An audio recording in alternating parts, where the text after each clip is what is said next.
স্বপ্নকে বাস্তবে রূপ দিতে কেই বা না চায়। স্বপ্নকে বাস্তবে রূপ দিতে হলে করতে হয় পরিশ্রম। স্নাতক পড়া অবস্থায় বন্ধুদের সাথে নিয়ে বাইং হাউসের ব্যবসা শুরু করেন। পড়াশোনা শেষ করে ব্যবসার পরিধি বৃদ্ধি করেন, পাশাপাশি গড়ে তোলেন ডেভেলপার প্রতিষ্ঠান। করোনার আগে ব্যবসার পাশাপাশি নিজ জমিতে ফলের বাগানও শুরু করেন। করোনার কারণে ব্যবসায় ক্ষতিগ্রস্ত হলেও ফল বাগানে মনোনিবেশ করেন।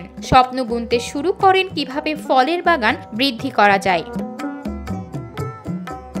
প্রথমে অল্প জমিতে ফলের বাগান শুরু করলেও এখন তা দাঁড়িয়েছে 6.5 একর জমিতে। নিজের ফলের বাগানের নাম দিয়েছেন দিলু এগ্রো ফার্ম। চায়না কমলা আবাদ করে বর্তমানে সাফল্যের মুখ দেখছেন দেলোয়ার হোসেন দিলু। বলছিলাম টাঙ্গাইলের মির্জাপুর উপজেলার বাসতুল ইউনিয়নের পাঁচগাঁও গ্রামের দেলোয়ার হোসেন দিলুর কথা।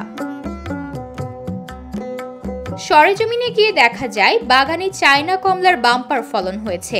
কমলাগুলো গাছে গাছে ঝুলছে, এ যেন দেখেই চোখের তৃপ্তি। 140টি চায়না কমলা গাছে কমলা ধরেছে থোকায় থোকায়। অনেকেই কমলার সাথে ছবিও তুলছেন। প্রতিটি গাছে 20 থেকে 40 কেজি কমলা তোলা যাচ্ছে। বিভিন্ন স্থান থেকে কমলার গাছ দেখতে ক্রেতারা ভিড় করছেন।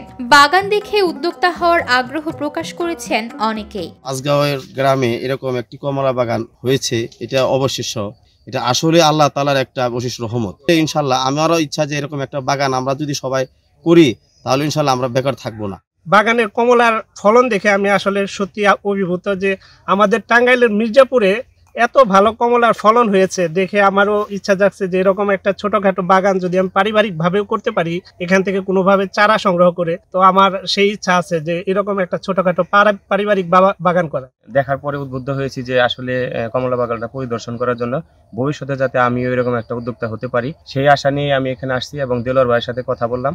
দেলোয়ার ভাইয়ের সাথে কথা বলে আমি বুঝতে পারলাম যে না, আমাদের প্রত্যেকটা এলাকায় এরকম নতুন নতুন কোনো ফলের যদি আমরা চাষ করি তাহলে আমরা খুব দ্রুত স্বাবলম্বী হতে পারবো।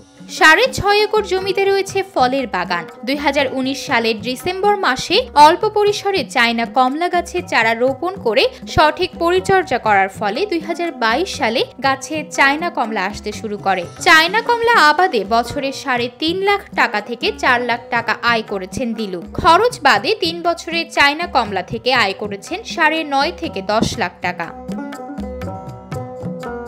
আমরা আজকে এসেছি আমাদের বাসতুল ইউনিয়নের পাঁচগাঁও গ্রামের যে দেলোয়ার হোসেন সাহেব আছেন ওনার কমলা বাগানে। এখানে মোট 140টি গাছ রয়েছে, এটি সবগুলোই চাইনিজ কমলা। আসলে এই বাগানটি করার ক্ষেত্রে আমরা ওনাকে বিভিন্ন ধরনের প্রযুক্তিগত এবং পরামর্শগত সহায়তা প্রদান করেছি।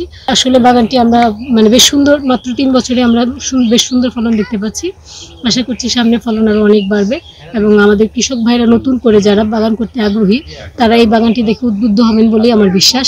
এই এলাকাটি পাহাড়ি, এখানে ফলের বাগান করার সুযোগটা বেশি। দেশি ফল নিয়ে যেন দেশটাকে স্বয়ংসম্পূর্ণ করতে পারেন দিলু, এমনটাই আশা তার। দেলোয়ার হোসেন দিলু এগ্রো ফার্ম যেটা, এটার স্বত্বাধিকারী। আমার পিছনে যে আপনারা চায়না কমলা দেখতেছেন, এই বাগানে টোটাল 140টার মতো গাছ আছে। আমি 3 বছর যাবত এই ফলন বিক্রি করতেছি। আমার গত বছরের ফল বিক্রি ছিল আপনার 2,60,000 থেকে 65,000-এর মতো। তো এবার যেহেতু গাছের সাইজ বড় হয়েছে, আকার বড় হয়েছে, তো এবার আমি আশা করতেছি আমার 3.5 লাখ থেকে 3,70,000 টাকার মতো এবার বিক্রি হবে।